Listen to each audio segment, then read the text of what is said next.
This conference will now be recorded.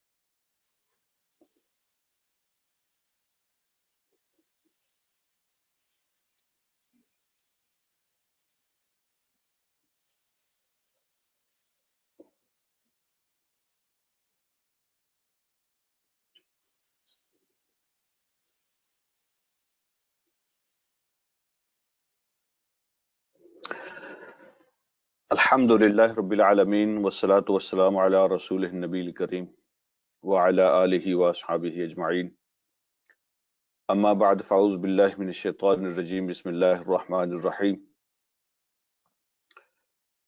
لقد نصرکم اللہ فی مواطن کثیرۃ ویوم حنین اذ اعجبتکم کثرتکم فلم تغن عنکم شیئا وضاقت علیکم الارض بما رحبت ثم ولیتم مدبرین ثم انزل اللہ سکینتہ علی رسولہ وعلی المؤمنین وانزل جنودا لم تروها وعذب الذین کفروا وذلک جزاء الکافرین ثم یتوب اللہ من بعد ذلک علی من یشاء واللہ غفور رحیم صدق اللہ مولانا العظیم اللہم صلی علی سیدنا مولانا محمد مبارک وسلم علیہ صلاۃ سلاما کثیرا کثیرا۔ الحمدللہ آج ہم اپنی کلاس کو رمضان کے بعد ری سٹارٹ کر رہے ہیں۔ یہ رمضان کے بعد ہماری چونکہ پہلی ملاقات ہے اور پہلی کلاس ہے، میں آپ تمام چھوٹوں اور بڑوں کو، بہنوں اور بھائیوں کو عید مبارک پیش کرتا ہوں۔ اللہ رب العالمین رمضان کے مہینے میں آپ کی عبادات کو قبول فرمائیں اور اللہ اپنی شان کے مطابق آپ سب کو اس کی جزا اور اجر نصیب فرمائے۔ اور رمضان میں جو کچھ لوگ سمیٹ سکے، اللہ ان کو روحانی معدے کے اندر محفوظ کرنے کی توفیق عطا فرمائے اور ان برکات سے بھرپور اللہ رب العالمین نفع عطا فرمائے۔ آج کا یہ جو ہمارا درس ہے، یہ سورہ توبہ آیت نمبر 25 سے سٹارٹ ہوتا ہے، اور آج کے سبق کا جو پہلا حصہ ہے خاص طور پر یہ غزوہ حنین کے بارے میں ہے، کیونکہ یہ نام بھی آیا ہے یہاں پہ وَيَوْمَ حُنَيْن، تو یہ غزوہ حنین کے بارے میں ہے۔ اللہ پاک نے مختصر اس کے اندر اس کی پوری کہانی کو سمو دیا ہے۔ پہلے ہم اس کا ترجمہ کر لیتے ہیں۔ یہ جو 3 آیتیں میں نے آپ کے سامنے پڑھی ہیں اس کا ترجمہ کر لیتے ہیں، پھر اس کے بارے میں اس کا بیک گراؤنڈ جانتے ہیں اور کچھ جو سبق اس کے اندر دیا گیا ہے اس پہ بات کرتے ہیں۔ اللہ فرماتے ہیں لقد نصرکم اللہ فی مواطن کثیرہ، اور مدد کر چکا ہے اللہ تمہاری فی مواطن کثیرہ۔ مواطن یہ وطن سے نکلا ہے لفظ، اور وطن کا معنی ہوتا ہے جگہ، اور وطن کا معنی ہوتا ہے موقع، اور اللہ رب العالمین تمہاری مدد کر چکا ہے بہت سی جگہوں پر، بہت سے مواقع پر۔ وَيَوْمَ حُنَيْن، اور ایسے ہی اللہ پاک نے تمہاری مدد کی، ان میں سے ایک دن حنین کا دن بھی ہے۔ اِذْ أَعْجَبَتْكُمْ كَثْرَتُكُمْ، جب بہت بھلی لگ رہی تھی تمہیں۔ یہ عجبہ کا لفظ جو ہے نا، یہ لفظ جیسے ہم استعمال کرتے ہیں عجیب، اور عجیب کا اصلی معنی یہی ہوتا ہے کہ جو چیز ان ایکسپیکٹڈ ہو اور آپ کو وہ ان ایکسپیکٹڈ خوشی دے دے، آپ کو حیران کر دے۔ اذ اعجبتکم کثرتکم، جب بڑی خوشی دے رہی تھی تمہیں تمہاری کثرت، تعداد کی کثرت، وہ تمہیں بہت خوش کر رہی تھی، لیکن کیا ہوا؟ فلم تغن عنکم شیئا، تو کسی کام نہ آ سکی تمہاری تعداد کی کثرت، تمہارے کسی کام نہ آ سکی، کچھ بھی، شیئا کا معنی ہے کچھ بھی کام نہیں آ سکی۔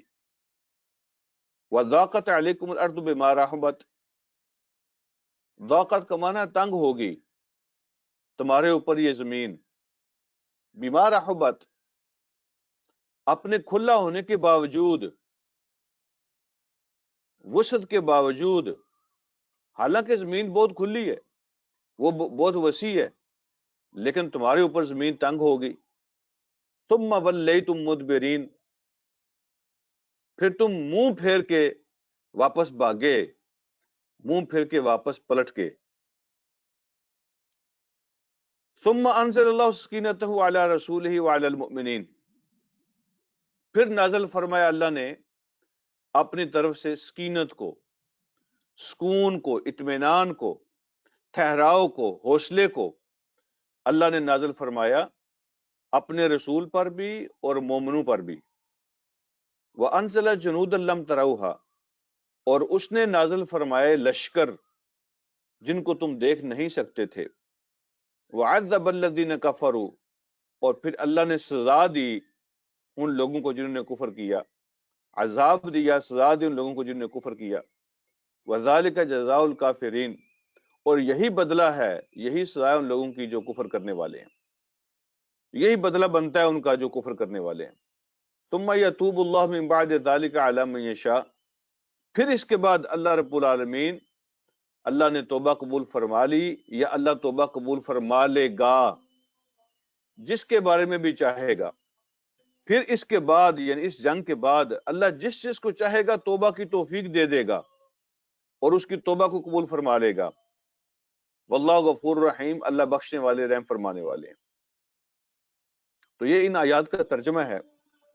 اس سے کچھ جو پکچر آپ کے سامنے آ گئی ہوگی. اصل میں ہوا یہ تھا کہ یہ جو غزوہ حنین ہے، یہ کچھ لوگوں نے اس کو الگ ایک غزوہ نہیں شمار کیا. وہ کہتے ہیں یہ جو فتح مکہ ہے یہ اسی کا ایک حصہ ہے، یہ فتح مکہ کا ایک پارٹ ہے. اور کچھ لوگوں نے اس کو الگ سے غزوہ قرار دیا، غزوہ حنین کو. جب حضور علیہ الصلوۃ والسلام نے، آپ جانتے ہیں کہ مکہ تو تھوڑی بہت جھڑپ کے بعد فتح ہو گیا تھا، کسی بڑے نقصان کے بغیر اللہ رب العالمین نے، آپ یوں کہہ سکتے ہیں کہ حضور علیہ الصلوۃ والسلام کو تحفے کے طور پہ مکہ عطا فرما دیا تھا، آپ کی جھولی میں ڈال دیا تھا اللہ پاک نے. اور جب حضور علیہ الصلوۃ والسلام اور آپ کے ساتھی مکہ فتح کر چکے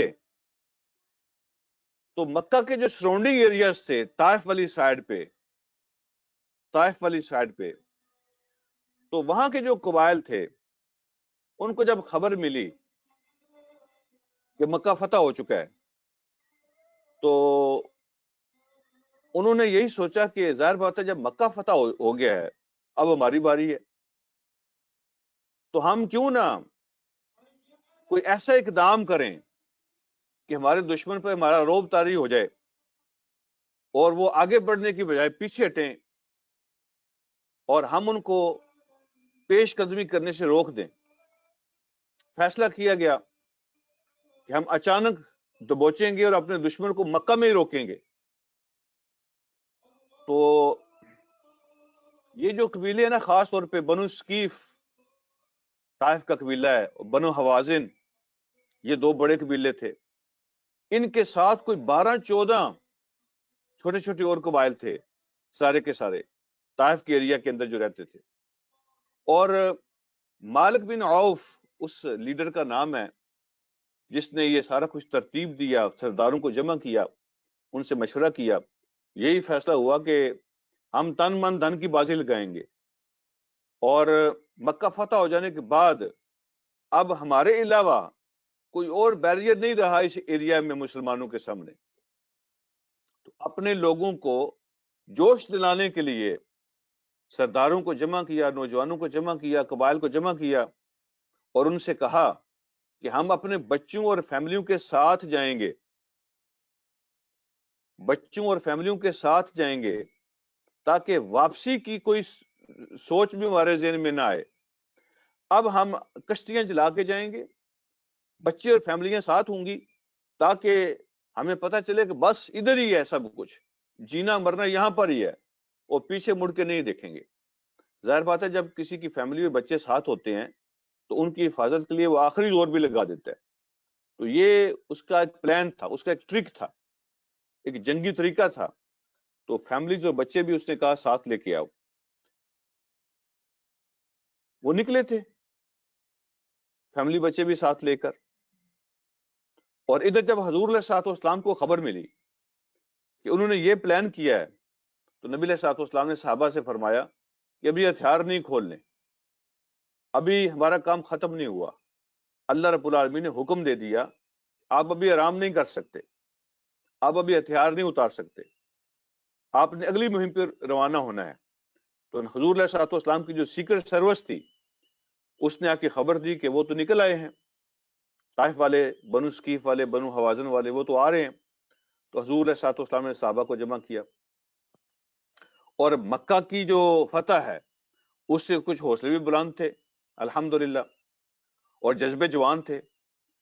تو بعض روایات کے مطابق 12,000 کا لشکر اور بعض روایات کے مطابق 14,000 کا لشکر تیار ہو گیا حضور علیہ الصلوۃ والسلام کے ساتھ بنو ثقیف اور طائف والوں پر حملہ کرنے کے لیے، ان کو سبق سکھانے کے لیے. اور یہ پہلی مرتبہ تھا کہ اتنا بڑا لشکر مسلمانوں کا تیار ہوا. آپ جانتے ہیں جتنی بھی پیچھے جنگیں ہوئی تھیں ان میں تو کوئی کمپیریزن بنتا ہی نہیں تھا. جن 3-3 4-4 کافروں کے مقابلے میں ایک مسلمان ہوتا تھا، جیسے بدر میں ہوا، جیسے احد میں ہوا. تو وہ بہت خوش تھے، اور بعض لوگوں کے دلوں کے اندر عجیب طرح کے خیالات بھی آنے شروع ہو گئے کہ جب ہم توڑے تھے، جب ہم کچھ نہیں تھے، ہمارے پاس ساز و سامان بھی نہیں تھا، اس وقت ہم نے اپنے دشمن کو ناکو چنے چبوا دیے ہیں، تو اب تو ہم 14,000 ہیں اور ہم نے مکہ بھی فتح کیا ہے، ہمارے حوصلے بھی بلند ہیں، تو ہمارے سامنے کون ٹھہر سکتا ہے. تو اللہ رب العالمین نے، تربیت کا ایک اپنا انداز ہوتا ہے، تربیت کا ایک اپنا سٹائل ہے. وہ جماعت تھی صحابہ کرام کی جس نے قیامت تک کے لیے لوگوں کے لیے نمونہ بننا تھا.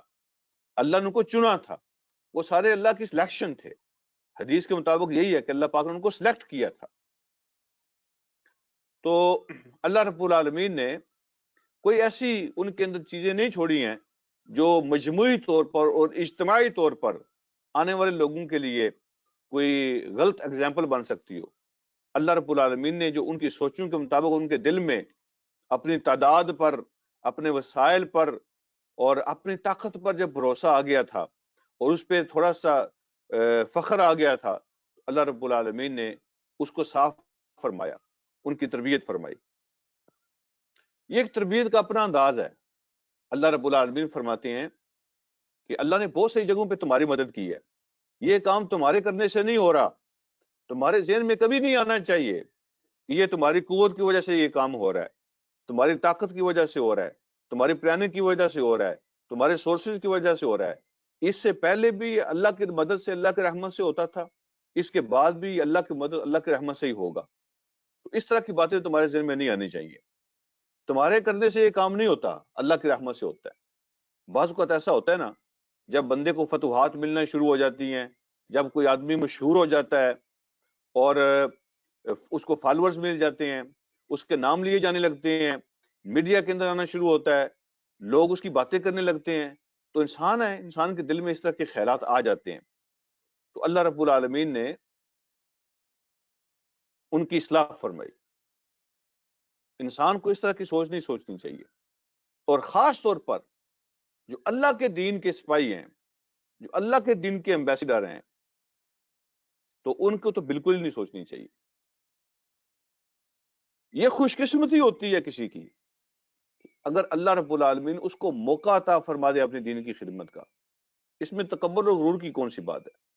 کتنے ہی لوگ ایسے ہوتے ہیں جو شکل میں بھی ہم سے اچھے، جو سکلز میں بھی ہم سے اچھے، جو طاقت میں بھی ہم سے اچھے، جو صحت میں بھی ہم سے اچھے، جو دولت میں بھی ہم سے اچھے، ہر لحاظ سے سمجھدار، جینیس، وہ وزڈم اللہ نے دی ہوتی ہے، سارا کچھ ہوتا ہے، لیکن اللہ رب العالمین ان کے کسی چیز کو بھی اپنے دین کے لیے قبول نہیں فرماتے، ان کو یہ موقع نہیں ملتا.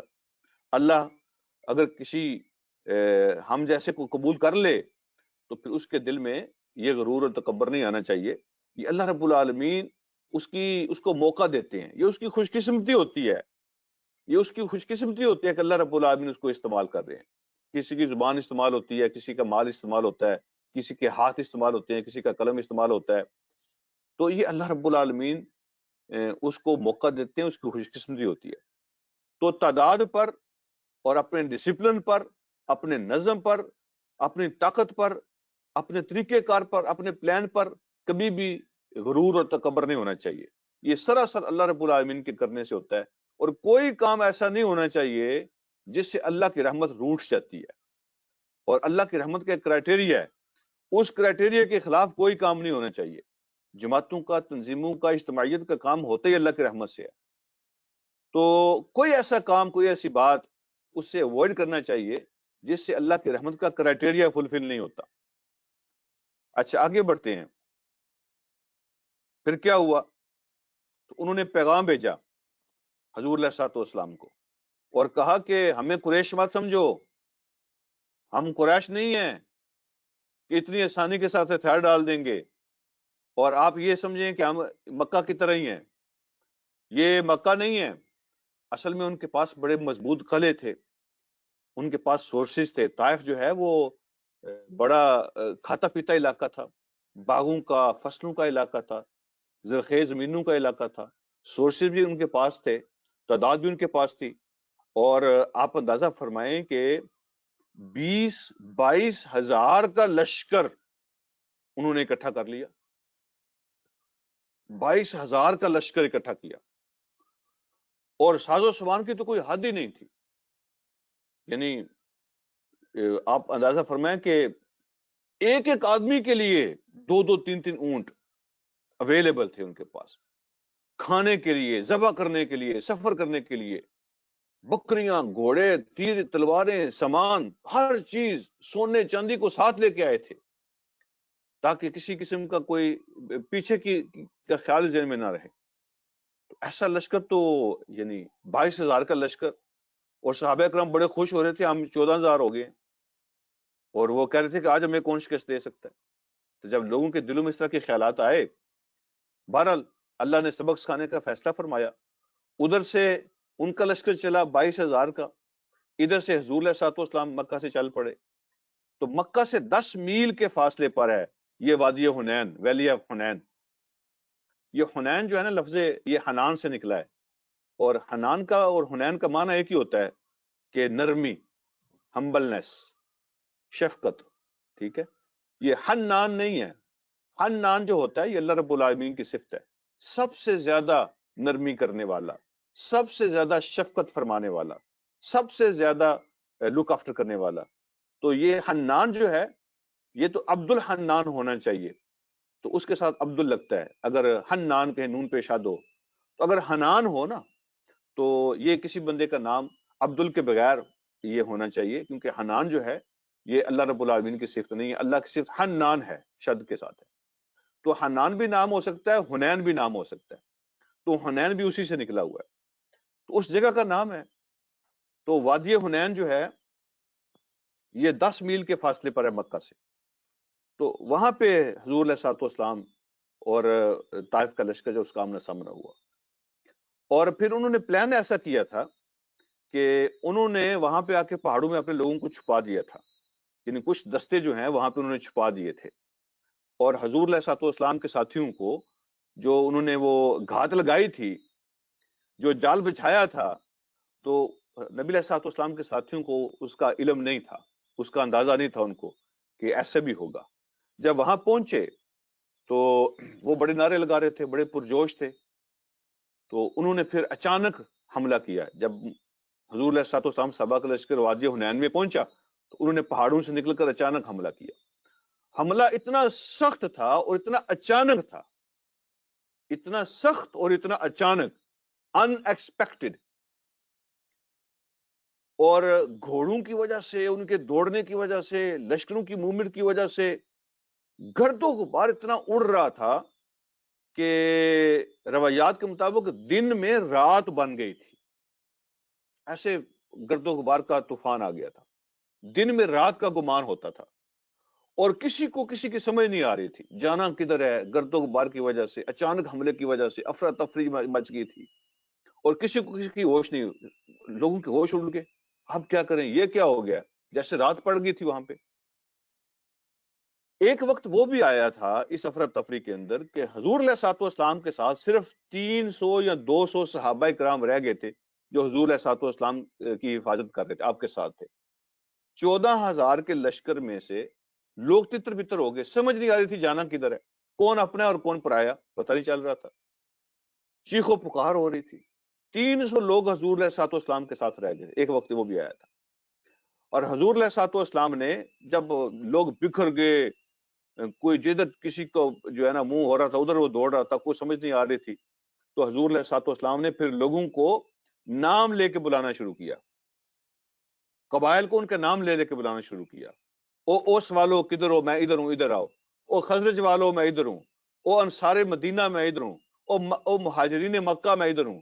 حضور علیہ الصلوۃ والسلام نے نام لے لے کے اور اونچی جگہ پہ کھڑے ہو کے نبی علیہ الصلوۃ والسلام نے فرمایا کہ لوگوں کو میری طرف بلاؤ۔ اور یہ وہ موقع تھا حضور علیہ الصلوۃ والسلام اونچی جگہ پہ کھڑے ہو کے جب یہ شعر پڑھے تھے کہ شاعری جو ہوتی ہے تو اس کے اندر بھی حدیث کے مطابق جادو ہوتا ہے، موقع ہوتا ہے، اور بعض موقعوں پہ آپ جو الفاظ سنتے ہیں تو آپ کی آنکھوں سے فوراً آنسو آ جاتے ہیں، اور وہی الفاظ آپ کسی اور موقع پہ سنتے ہیں تو شاید آپ کے اثر ہی نہ ہو۔ تو یہ موقع کی مناسبت سے جس طرح کی انوائرمنٹ بنی ہوتی ہے تو الفاظ کا اس طرح کا اثر ہوتا ہے۔ اس طرح کا جو موقع بنا ہوا تھا، حضور علیہ الصلوۃ والسلام اونچی جگہ پہ کھڑے ہوئے، 300 صحابہ کرام کا دستہ ساتھ تھا، اور آپ نے اونچی آواز میں کہنا شروع کیا، ان النبی لا کذب انا ابن عبد المطلب، میں نبی ہوں، نبی کبھی جھوٹ نہیں بولتے۔ تو میں نے تمہارے ساتھ کوئی جھوٹ نہیں بولا کہ یہ نہ سمجھنا کہ ہمیں چھوڑ کے چلا گیا، میں ادھر موجود ہوں، میں کھڑا ہوں۔ انا النبی لا کذب، میں وہ نبی ہوں کبھی جھوٹ نہیں بولتا۔ انا ابن عبد المطلب، میں عبد المطلب کا بیٹا ہوں اور میں ادھر کھڑا ہوں، لوگوں ادھر آؤ۔ جب حضور علیہ الصلوۃ والسلام کی آوازیں لوگوں کو سنائی دیں، ایک دوسرے کو انہوں نے پکارنا شروع کیا اور اعلان کرنے شروع کیے، اوس والوں کے نام لیے، خزرج والوں کے نام لیے، تو لوگوں کو جب یہ آوازیں سنائی دی، ایک دوسرے کو انہوں نے آوازیں دی کہ ادھر آؤ بھائی، اس طرف حضور علیہ الصلوۃ والسلام بلا رہے ہیں۔ تو یہ اللہ رب العالمین کا معجزہ بھی ہے کہ اللہ رب العالمین نے حضور علیہ الصلوۃ والسلام کی آواز کو اتنی افراتفری کے عالم میں بھی صحابہ تک پہنچایا۔ یہ اللہ رب العالمین کا معجزہ، اور کئی دفعہ ایسا ہو چکا ہے۔ تو پھر وہ مڑے، صحابہ کرام جس طرف سے آواز آ رہی تھی اس طرف مڑے، انہوں نے پھر اپنا پورا زور لگایا، جذبہ پیدا ہو گیا، وہ جوش آ گیا جب پتہ چلا کہ حضور علیہ الصلوۃ والسلام کی ذات تو میدان میں موجود ہے اور آپ ٹھیک ہیں۔ تو لوگ مڑے، انہوں نے پورا زور لگایا، تو اللہ رب العالمین کی مدد سے بازی پلٹ گئی۔ وہ جو شکست نظر آ رہی تھی وہ فتح میں تبدیل ہو گئی۔ اللہ رب العالمین نے پھر میدان صحابہ کرام کو عطا فرما دیا۔ ان کے دلوں کو مضبوط کرنے کے لیے اللہ رب العالمین نے حوصلے دینے کے لیے اللہ پاک نے، جہاں فرشتے ہوتے ہیں اس کی انوائرمنٹ کے اندر برکت پیدا ہو جاتی ہے۔ تو یہ نہیں سمجھنا چاہیے کہ فرشتے جو ہیں وہ آ کے فزیکلی لڑے تھے، لیکن پھر تو مقابلے ختم ہو جاتا ہے، پھر تو صحابہ کرام کی شان ہی ختم ہو جاتی ہے۔ اگر فرشتوں نے آ کے لڑنا تھا تو پھر صحابہ کا کمال کیا تھا؟ فرشتے آتے تھے ان کے دل کو مضبوط کرنے کے لیے، ٹھیک ہے، وہاں پہ ماحول بنانے کے لیے، اللہ رب العالمین کی رحمت کا جو ہے نا وہاں پہ نظارہ لوگوں کو دکھانے کے لیے۔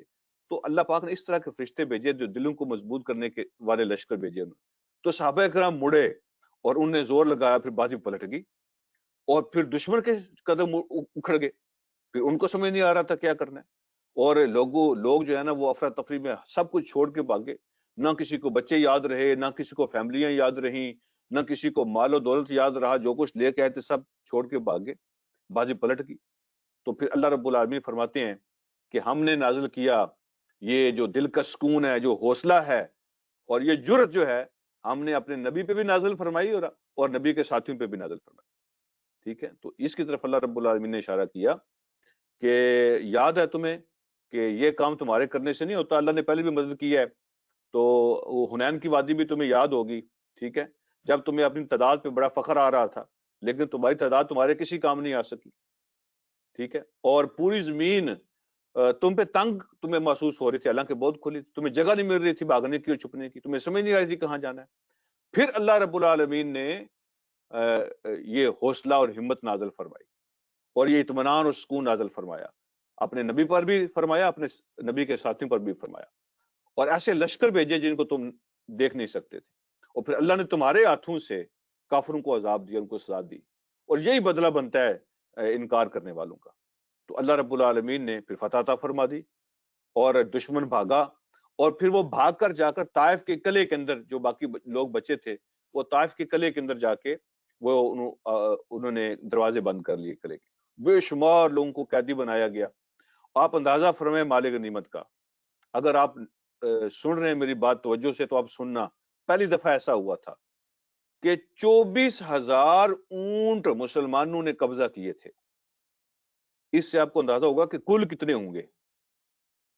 24,000 اونٹ اس وقت اس افراتفری میں مال غنیمت اہل ایمان کے ہاتھ آیا تھا، اور 40,000 بکریاں اہل ایمان کے ہاتھ آئی تھی، اور 5 من چاندی، 5 من چاندی جو ہے وہ اہل ایمان کے ہاتھ آئی تھی، اور تیر اور تلوار جو ان کا تو کوئی حساب نہیں تھا، جنگی ساز و سامان جو تھا، زرہ اور تیر اور تلوار اور سامان باقی، ان کا تو کوئی حساب نہیں تھا، اور قیدی بھی بہت سارے بنے تھے۔ اور پھر حضور علیہ الصلوۃ والسلام نے قلعے کا جا کے محاصرہ کر لیا تھا، 2 ہفتے تک نبی علیہ الصلوۃ والسلام نے قلعے کا محاصرہ کیا تھا، اور پھر قلعے سے بھی لوگ جو اندر سے حضور علیہ الصلوۃ والسلام 14-15 سردار جو ہیں اس موقع پہ وہ حضور علیہ الصلوۃ والسلام سے آ کے ملے تھے اور انہوں نے اسلام کو قبول کر لیا تھا۔ اور اسی طرح یہ اسی بات کی طرف اللہ نے اشارہ فرمایا، ثم یتوب اللہ من بعد ذلک علی من یشاء، پھر جس کو اللہ چاہیں گے اس کو توبہ کی بھی توفیق دے دیں گے۔ تو لوگ آ رہے تھے جوک در جوک، ان کو سمجھ آ گئی تھے کوئی راستہ بھی نہیں ہے، تو 14-15 سردار تو وہیں پہ حضور علیہ الصلوۃ والسلام موجود ہے، تو انہوں نے آ کے اسلام کو قبول کر لیا تھا۔ تو یہ جو لفظ ہے نا کہ پھر اللہ توبہ کی توفیق دے دیں گے، یہ توبہ قبول فرما لیں گے اس کے بعد جس کی چاہیں گے، تو جس کی چاہیں گے کیا مطلب ہے؟ اگر اللہ چاہیں گے تو توبہ قبول ہوگی، نہیں چاہیں گے تو چاہیں گا مطلب یہ ہے کہ جس کے دل میں خواہش ہوگی، اللہ تو چاہتے ہیں کہ سارے مسلمان ہوں، ٹھیک ہے، اللہ رب العالمین تو چاہتے ہیں کہ دین کے راستے پہ لوگ چلیں، لیکن اللہ نے فری چوائس دی ہوئی ہے، تو جس کے دل میں چاہت ہوتی ہے اللہ اس کے لیے راستے پیدا فرما دیتے ہیں۔ یہ مطلب ہے کہ جس کے دل میں شوق اور چاہت پیدا ہو جائے گی، اس طرف توجہ ہو جائے گی، اللہ ان کے لیے آسانیاں پیدا کر دیں گے۔ جس کو اللہ رب العالمین قبول فرما لیں گے پھر اس طرف آ جائیں گے۔ واللہ غفور رحیم، اللہ بخشنے والے رحم فرمانے والے ہیں۔ اور حتیٰ کہ آپ اندازہ فرمائیں کہ اس جنگ کا جو لیڈر تھا مالک بن عوف، وہ بھی بعد میں مسلمان ہو گئے تھے، تو اسی کی طرف اشارہ ہے، ثم یتوب اللہ من بعد ذلک علی من یشاء۔ اللہ پاک نے ایک اور طریقے سے بھی فتح عطا فرمائی، اور یہ فتح تھی کہ سردار جو ہیں قبیلوں کے قبیلے، حتیٰ کہ اس پوری کمپین کا جو سب سے بڑا لیڈر تھا مالک بن عوف، وہ بھی مسلمان ہو گئے تھے۔ تو یہ ایک اور طرح کی فتح تھی جو اللہ پاک نے وہاں پہ عطا فرمائی۔ اسلام کے جھنڈے کے نیچے لوگ آ گئے تھے، اس کے سوا ان کے پاس چارہ نہیں تھا۔ تو اس کی طرف اللہ رب العالمین نے اشارہ فرمایا کہ اللہ کی رحمت پہ بھروسہ کرو، کبھی بھی اپنے وسائل پہ بھروسہ نہ کرو، اس پہ فخر اور غرور نہیں ہونا چاہیے، اور تیاری ہر طرح کی کرنے کے بعد بھی بھروسہ اللہ تعالیٰ کی ذات پہ ہونا چاہیے۔ اسی کا نام توکل ہے۔ یہ اللہ کا کرم ہے جس کو اللہ رب العالمین قبول فرما لیں، یہ اللہ کا کرم ہے۔ وہ جو سورہ حجرات ہے اس کا اختتام کس بات پہ ہوتا ہے؟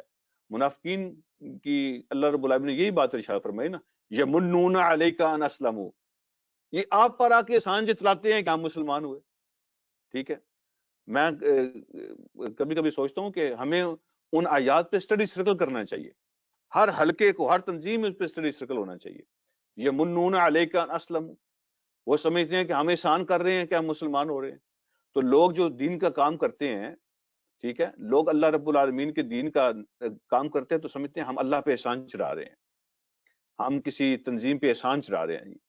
تو اللہ فرماتے ہیں قل لا تمنوا علی اسلامکم، ان سے کہہ دو کہ مجھ پہ اپنے اسلام کا احسان مت چڑھاؤ، بل اللہ یمن علیکم ان ہداکم للایمان، یہ تو اللہ کا احسان تم پر ہوا کہ اللہ نے تمہیں ہدایت کے لیے تمہارے لیے راستہ کھول دیا، اللہ نے تمہیں ہدایت کی توفیق دے دی، اللہ نے تمہیں قبول فرما لیا، یہ تو اللہ کا احسان تم پر ہوا۔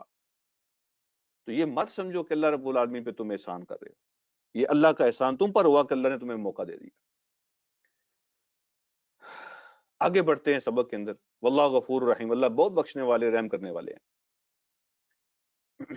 یا ایھا الذین آمنوا انما المشرکون نجس، اب اگلی بات ہو رہی ہے۔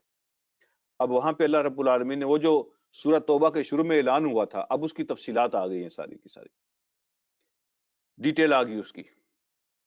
یا ایھا الذین آمنوا، اے وہ لوگوں جو ایمان لائے ہو، غور سے سنو۔ ایک اور بھی خیال ذہن میں پیدا ہو گیا تھا نا اہل ایمان کے، کہ اب تو مشرکین پہ لگ گئی پابندی، وہ تو اب حرم میں آ نہیں سکتے، اعلان ہو گیا ہے کہ جو کچھ بھی لے سکتے ہو لے کے نکلو یہاں سے۔ تو اب کیا کریں گے؟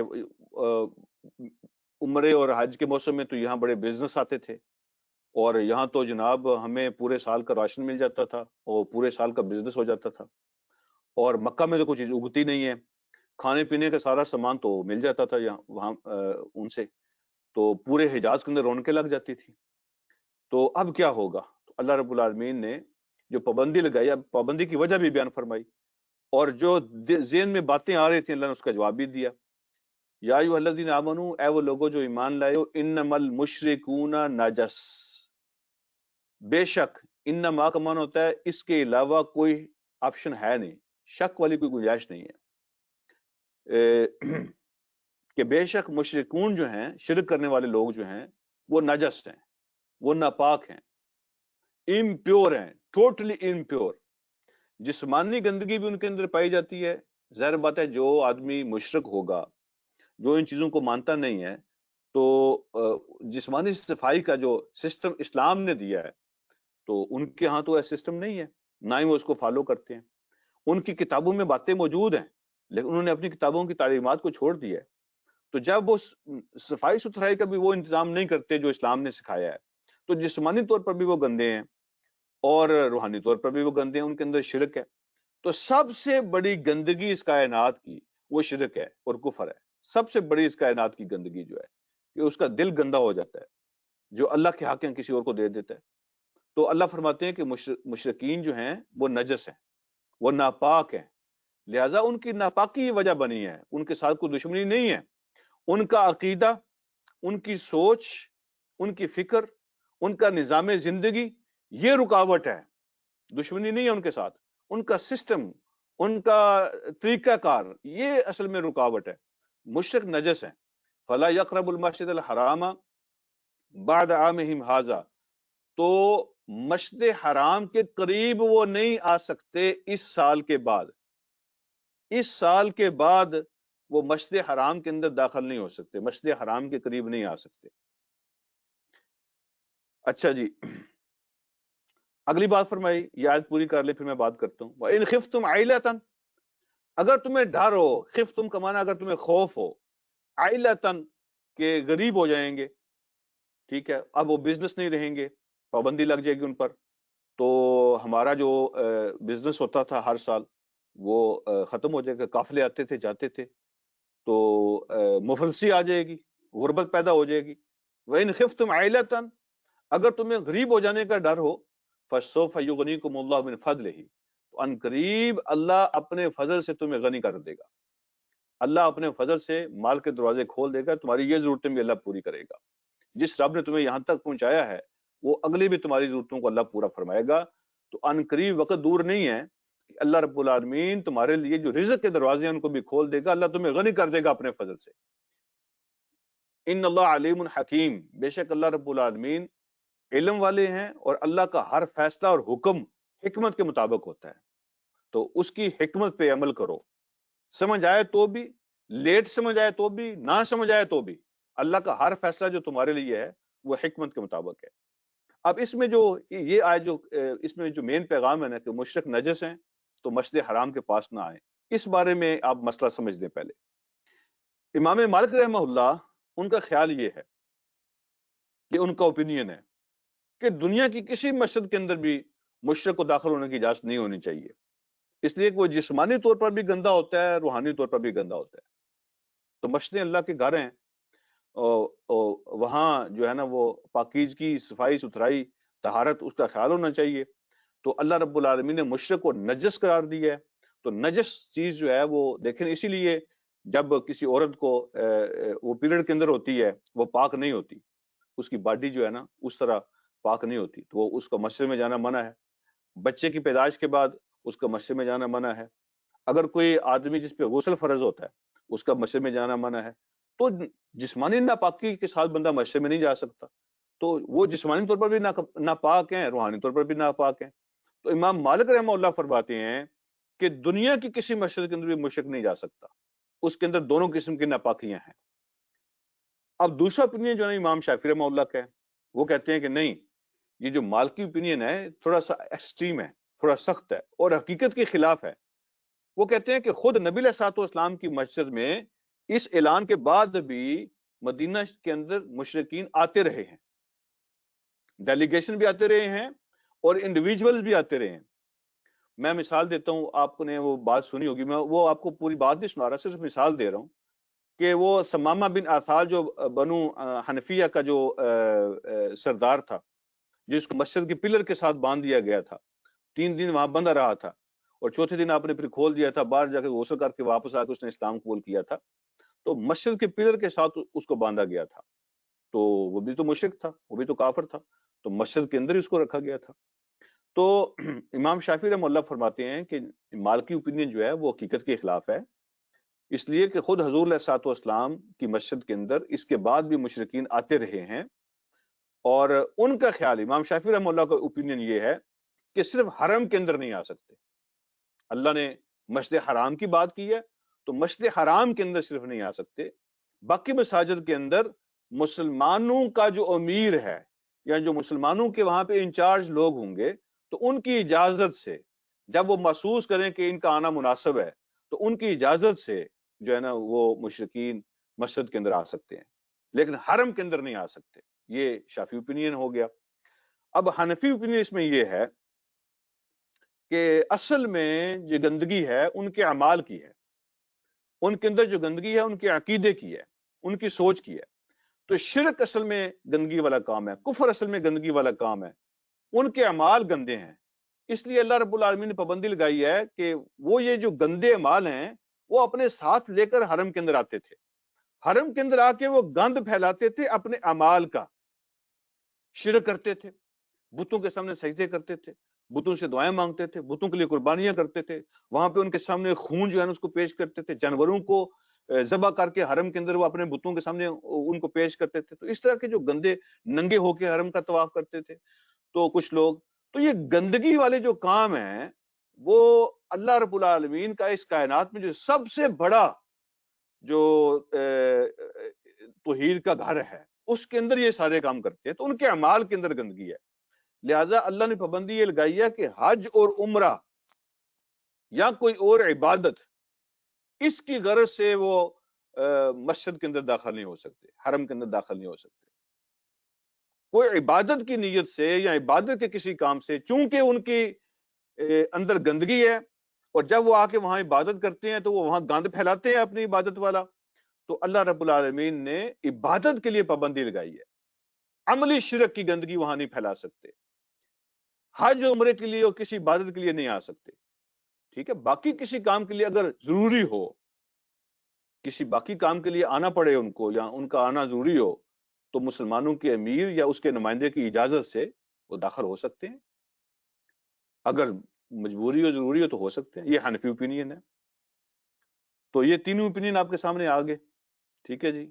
تو اس کے حوالے سے اگر آپ کے ذہن میں کوئی سوالات ہوں گے تو انشاءاللہ وہ ہم لیں گے بعد میں بھی، لیکن ایک سوال جو عام طور پہ ہمیشہ کیا جاتا ہے وہ یہ ہے کہ اگر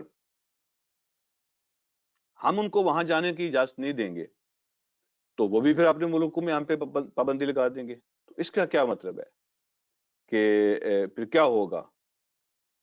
اتنی سختی کیوں ہے؟ ایک بندہ وہاں انٹری نہیں ہو سکتا، ٹھیک ہے، تو اس میں وہاں جانے سے کیا ہوتا ہے؟ اگر وہ جائے گا نہیں، وہاں کچھ دیکھے گا نہیں تو پھر کیسے اس کو سمجھ آئے گی؟ تو بعض لوگوں کو دعوتی نقطہ نظر سے کچھ چیزیں دکھانی پڑ جائیں تو وہاں کی اجازت ہونی چاہیے۔ تو اس کے جواب میں عرض کروں گا کہ اگر کوئی ایسا مسئلہ ہو، مسلمان جو علماء ہیں یا مسلمانوں کے جو امیر ہیں اور وہ اگر سمجھیں، مناسب سمجھیں کہ کسی کو کچھ چیزیں دکھانی پڑیں گی تو حنفی اوپینین میں گنجائش موجود ہے، تو وہ ترتیب بنا کے ان کو دکھانا چاہیں گے تو دکھا دیں گے۔ لیکن پابندی کیوں ہے؟ آپ اس کو سمجھیں ذرا کہ جو کعبہ ہے یہ اب یوں سمجھیں کہ اسلام کا جی ایچ کیو ہے، ہیڈ کوارٹر ہے، ٹھیک ہے، کوئی کمپیریزن نہیں ہے۔ جس طرح لیکن موسٹ سینسٹیو پلیس کون سی ہے یو ایس کے لیے؟ وہ کہتے ہیں پینٹاگون ہے، ٹھیک ہے، وہ سیکورٹی کا ہیڈ آفس ہے ان کا. تو اسلام کے لیے جو سب سے یعنی موسٹ سینسٹیو پلیس ہے وہ کعبہ ہے، وہ اللہ کا گھر ہے. ٹھیک ہے، وہاں پہ سیکورٹی رسک جو بندہ ہوتا ہے تو اس کو سینسٹیو جگہ پہ جانے کی اجازت نہیں ہوتی، عام اجازت نہیں ہوتی. یہ دنیا کے ہر ملک کا قانون ہے. جس ملک کے اندر بھی جو ان کی موسٹ سینسٹیو پلیسز ہوتی ہیں تو وہ جو ایسے لوگ ہوتے ہیں جو وہاں پہ ریلیٹڈ نہیں ہوتے، اجنبی ہوتے ہیں، تو ان کو وہاں جانے کی اجازت نہیں ہوتی. ٹھیک ہے، اور ہر ملک کی اپنی کچھ ویلیوز ہوتی ہیں. جتنا بھی آج کل یورپ ہے یا باقی جو ممالک ہیں دنیا میں، تو چونکہ ان کی بنیاد اور بیس ان کا مذہب نہیں ہے، لہذا کہ مذہبی کسی قسم کی وہ پابندی نہیں لگاتے. ان کی بیس اور بنیاد مذہب ہے ہی نہیں. انہوں نے مذہب کو اپنی سیاست سے فارغ کر دیا ہے، اپنی جو حکومت ہے اسے مذہب کو فارغ کر دیا ہے، اپنی جو اسٹیٹ ہے اس سے مذہب کو فارغ کر دیا ہے. تو ان کی اسٹیٹ کی بنیاد اور بیس مذہب نہیں رہا، لہذا مذہب ان کے لیے کوئی سینسٹیو ایریا نہیں رہا. لیکن اسلام جو ہے اس کی بیس اور بنیاد مذہب ہے، دین ہے. تو اس کے لیے موسٹ سینسٹیو ایریا جو ہے نا وہ مذہب ہوتا ہے. لیکن جو مغرب ہے، جو ویسٹ ہے، اس کا جو موسٹ سینسٹیو چیزیں ابھی ہیں وہ مذہب نہیں ہے بلکہ ان کی ڈیموکریٹک ویلیوز ہیں. کوئی بندہ بھی مغرب کے ویسٹ کے کسی ملک کے اندر بھی ان کی ڈیموکریٹک ویلیوز کو چیلنج کرتا ہے تو اس کی وہ نیشنلٹی بھی کینسل کر دیتے ہیں، اس کو پکڑ کے جیل میں ڈال دیتے ہیں اور اس کو کیک آف بھی کر دیتے ہیں. ٹھیک ہے، اس کو ڈیپورٹ بھی کیا جاتا ہے. کوئی بندہ بھی ان کی ڈیموکریٹک ویلیوز کو چیلنج کرے تو وہ سیکورٹی رسک ہوتا ہے. ہماری جو ویلیوز ہیں موسٹ سینسٹیو ویلیوز وہ دین ہے اور اس کی جو جگہ ہے وہ کعبہ ہے.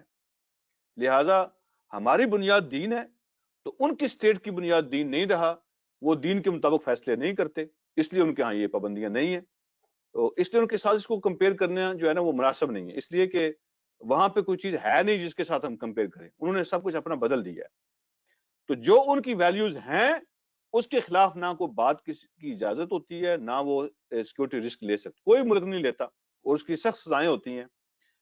تو دوسری بات یہ ہے کہ اگر کوئی یہ کہے نا کہ یہ ذرا فیصلہ سخت نہیں ہو گیا اسلام کی طرف سے، داخل ہی نہیں ہو سکتا جی، یہ ذرا زیادہ سخت فیصلہ نہیں ہو گیا، تو اس کے لیے میں یہ عرض کروں گا کہ یہ سخت نہیں ہے بلکہ یہ تو اللہ رب العالمین کی طرف سے بڑا نرم فیصلہ ہوا ہے، اور یہ اللہ رب العالمین کی طرف سے خاص ان کو رخصت ملی ہے، چھوٹ ملی ہے، یہ کنسیشن ملی ہے ان کو. وہ کیسے؟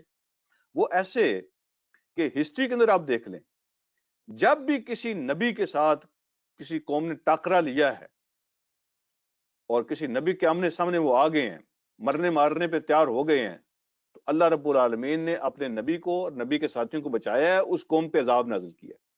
قوم عاد دیکھیں، قوم سمود دیکھیں، شعیب علیہ السلام کی قوم دیکھیں، مدین والے دیکھ لیں، قوم سبا والے دیکھ لیں، جو بھی اب پورے قرآن میں ہسٹری بھری پڑی ہے، دیکھ لیں کہ جب بھی اس لیول پہ وہ پہنچ گئے ہیں جو اللہ نے مقرر کیا ہوا ہے کہ اس کے بعد چانس نہیں ہوتا، اللہ پاک اس قوم پہ عذاب بھیجتے ہیں، آسمانوں سے بھی زمینوں سے بھی، اور اللہ اس کو تباہ کرتے ہیں.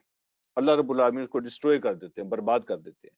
لیکن یہاں پہ کیا ہے کہ نبی کے ساتھ مقابلہ کرنے والوں پر بھی اللہ رب العالمین نے اس طرح کا عذاب نازل نہیں کیا، بلکہ اللہ نے ہلکا عذاب دیا ہے. اور ہلکا عذاب کیا ہے کہ تم اس ایریا میں داخل نہیں ہو سکتے، باقی تمہیں رہنے کی اجازت ہے جہاں بھی چاہو. اسلامی حکومتوں کے اندر یعنی حجاز کے بعد وہ حرم کے باہر وہ بھی اب دیکھیں نا، وہ جاتے ہیں ایئرپورٹ کے اوپر، وہاں پہ جو موٹر وے بنی ہوئی ہیں تو دو موٹر وے جو ہے نا وہ جہاں حرم کی حد شروع ہوتی ہے وہاں دو موٹر وے شروع ہو جاتے ہیں. ایک موٹر وے جو ہے وہ تھوڑا سا آپ یوں سمجھیں جیسے رنگ روڈ ہوتا ہے، تو وہاں پہ جو نان مسلم کوئی بھی ہوگا کسی گاڑی کے اندر تو وہ اس موٹر وے سے جاتا ہے، اور جو مسلمان ہوتے ہیں وہ سیدھے چلے جاتے ہیں، اس لیے کہ ان کو جو حدود ہیں حرم کی اس میں داخل ہونے کی اجازت ہوتی ہے. تو وہاں وہ گھوم رہے ہیں، پھر رہے ہیں، کوئی پابندی نہیں ہے. لیکن حرم کے اندر اللہ نے ان کو داخل ہونے کی اجازت نہیں دی. یہ ان کے لیے سزا ہے اور ہلکی سزا ہے. اللہ نے عذاب نہیں بھیجا، ڈسٹروئے نہیں کیا، ختم نہیں کر دیا ان کو جس طرح پہلی قوموں پہ عذاب آتا تھا. یہ ہلکا تھا، اللہ رب العالمین نے ان کو ہلکی سزا دی ہے. اچھا جی، آخری جو آیت ہے ہماری آج کے سبق کی، تو اس کی طرف آتے ہیں۔ اللہ رب العالمین نے پھر اگلی بات یہ ارشاد فرمائی، یہ اہل کتاب کے ان لوگوں کی بات ہو رہی ہے جو تیر تلوار لے کر، اپنا سامان لے کر، اپنی تیاری پوری کر کے اسلام کو مٹانے کے لیے ہر وقت ریڈی اور تیار بیٹھے ہیں۔ یہ ان کی بات ہو رہی ہے جو لوگ نہ خود لڑتے ہیں، نہ اس مسلمانوں کے دشمنوں کا ساتھ دیتے ہیں، وہ امن کے ساتھ رہنا چاہتے ہیں، مسلمانوں کے ساتھ ان کے اگریمنٹ ہیں، یا وہ خود جنگ میں شامل نہیں ہیں، تو ہمیں بھی اجازت نہیں ہے کہ ہم ان کے ساتھ کوئی جو ہے نا وہ امن کو خراب کریں۔ سورۃ ممتحنہ جو ہے، سورہ ممتحنہ، وہ اسی بات کے اندر یہ ساری چیزیں اس کے اندر موجود ہیں۔ اللہ رب العالمین فرماتے ہیں کہ اچھے تعلقات رکھو، جو تمہارے ساتھ اچھے ہیں ان کے ساتھ تم بھی اچھے رہو۔ یہ ان کی بات ہو رہی ہے جو باغی ہیں، یہ ان کی بات ہو رہی ہے جو ساری حدوں کو کراس کر کے سامنے کھڑے ہیں، یہ ان کی بات ہو رہی ہے جو کہتے ہیں کہ ہم جو ہے نا وہ نہ مانیں گے اور نہ تمہیں جینے دیں گے۔ یہ ان کی بات ہو رہی ہے، یعنی جو ہر حد کراس کر دیتا ہے تو دنیا کے ہر قانون کے اندر اس کے لیے اسی طرح کی سخت سزائیں ہوتی ہیں۔ ہر قانون کے اندر، دنیا کے ہر ملک کے اندر اس کے لیے یہی پالیسی ہوتی ہے، یہی پالیسی ہوتی ہے ہر ملک کی جو اسلام نے یہاں پہ دی ہے۔ تو یہ عام لوگوں کی بات نہیں ہو رہی ہے، یہ ان لوگوں کی بات ہو رہی ہے کہ جو ساری حدوں کو کراس کر کے وہ کہتے ہیں یا ہم رہیں گے یا تم رہو گے، تو ان کی بات ہے۔ اللہ فرماتے ہیں قاتل الذین لا یؤمنون باللہ، ان سے لڑو۔ مقاتلے کا معنی ہوتا ہے ان سے لڑو، ان سے جنگ کرو۔ لا یؤمنون باللہ، نمبر 1 وہ اللہ کی کسی بات کو نہیں مانتے، ٹھیک ہے۔ نمبر 2 ولا بالیوم الاخر، ولا بالیوم الاخر، آخرت کو نہیں مانتے۔ اللہ کے بھی انکاری ہیں، باغی ہیں، آخرت کے بھی نہیں مانتے۔ ولا یحرمون ما حرم اللہ ورسولہ، اور نہ ان چیزوں کو حرام مانتے ہیں جن کو اللہ اور اللہ کے رسول نے حرام کیا۔ نہ اللہ کی بات مانتے ہیں نہ نبی کی، ٹھیک ہے۔ جو قانون ہے وہ بھی اللہ کا نہیں مانتے، ٹھیک ہے جی، اور جو ایمان ہے وہ بھی نہیں لے کے آتے۔ نہ اللہ کے رسول کا دیا ہوا قانون مانتے ہیں، نہ اللہ کا دیا ہوا قانون مانتے ہیں۔ ان چیزوں کو حرام نہیں مانتے جو اللہ رب العالمین نے، اللہ کے رسول نے حرام کی ہیں۔ ولا یدینون دین الحق، اور جو سچا دین ہے اس کو اپنا دین نہیں مانتے، دین کے طور پہ قبول نہیں کرتے۔ یہ 5 باتیں اللہ نے بیان فرمائی ہیں۔ تو وہ تمہارے سامنے کھڑے ہیں، ٹھیک ہے، اوپن کلیئر اینیمیز کے طور پہ کھڑے ہیں، open and clear declared enemies, open clear declared enemies.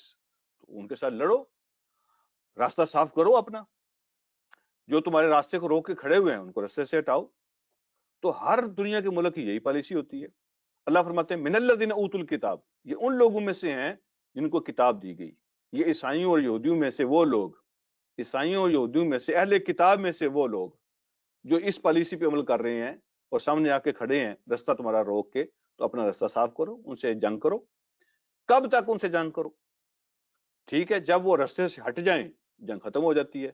حتی یعطوا الجزیہ، حتی یعطوا الجزیہ،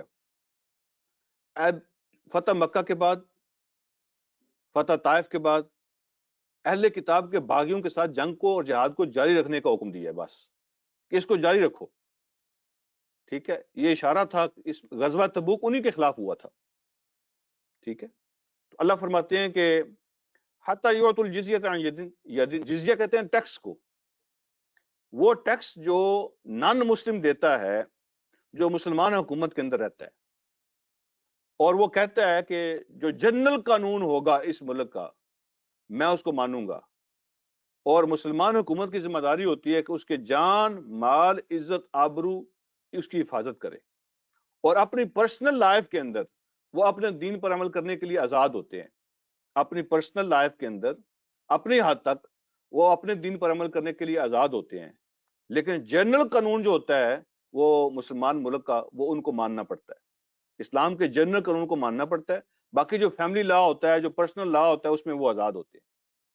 تو وہ جو ٹیکس دیتے ہیں اور اسلامی حکومت کی برتری کو تسلیم کر کے اسلامی حکومت کی رعایا بن کے رہتے ہیں، تو اللہ پاک نے ان کے بارے میں فرمایا حتی یعطوا الجزیۃ عن ید، وہ اپنے ہاتھ سے جزیہ دیں۔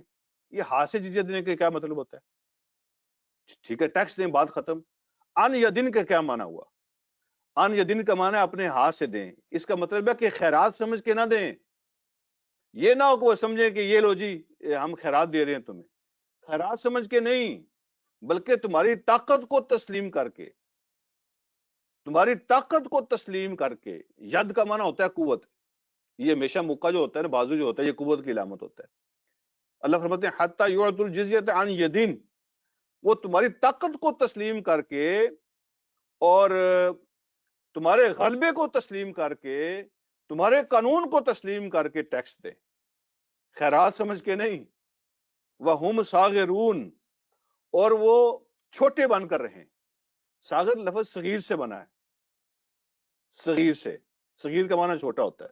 وہ چھوٹے بن کے رہیں. کیا مطلب؟ قانون کی اطاعت کو قبول کریں، قانون کی اطاعت کو قبول کریں. ٹھیک ہے، وہاں پہ جو ہے نا وہ بڑے بن کے نہیں رہ سکتے، چھوٹے بن کے یعنی قانون کے انڈر وہ رہ سکتے ہیں. وہاں پہ ان کو آزادی ہوگی، وہ ٹیکس دیں گے اور قانون کا غلبہ تسلیم کریں گے، تو ان کی جان مال عزت آبرو کی حفاظت ہوگی. اب اگر ایسے کسی نان مسلم کے ساتھ کوئی مسلمان بھی زیادتی کرے گا تو اس مسلمان کا بھی سر قلم ہوگا. ان کی عزت ایسی ہوگی جیسے مسلمان کی عزت ہوتی ہے، اور ان کی جان کی حفاظت ایسی ہوگی جیسے مسلمان کی جان کی حفاظت ہوتی ہے، اور ان کے پرسنل لا کی حفاظت بھی ایسی ہوگی جیسے مسلمانوں کے لا کی حفاظت ہوتی ہے. اور انہی کے بارے میں نبی علیہ الصلوۃ والسلام نے فرمایا ہے. آپ اندازہ فرمائیں نا کہ اسلام کیا کہتا ہے. پھر بھی لوگ جو ہے پراپوگنڈا کرتے، دیکھیں جی اسلام تو یہ کہتا ہے. نبی علیہ الصلوۃ والسلام نے فرمایا جس نے کسی ذمی کے ساتھ زیادتی کی، یہ ذمی اسی کو کہتے ہیں جس کی عیسائیت میں بات ہوئی ہے، جس نے کسی ذمی کے ساتھ زیادتی کی، کسی مسلمان نے، تو حضور علیہ الصلوۃ والسلام فرماتے ہیں کہ قیامت کے دن اللہ کی کورٹ میں میں اس نان مسلم کا وکیل بنوں گا اس مسلمان کے خلاف. میں اس ذمی کا وکیل بن کے کھڑا ہوں گا. کوئی ہے بھاگنے کا یا بچنے کی کوئی صورت باقی رہتی ہے؟ تو یہ ہے وہ اللہ رب العالمین نے جو ان کو حفاظت دی ہے اور ان کو سہولت دی ہے. لیکن ظاہر بات ہے کہ ان کو قانون مان کر اطاعت قبول کر کے رہنا پڑے گا، بڑا بن کے اور باغی بن کے نہیں رہ سکتے. تو یہ تھا آج کا سبق. اللہ رب العالمین ہمیں سمجھنے کی اور عمل کی توفیق عطا فرمائے. وآخر دعوانا الحمدللہ رب العالمین. جی کسی کا کوئی سوال ہو تو اس کو لیتے ہیں. جزاکم اللہ خیر.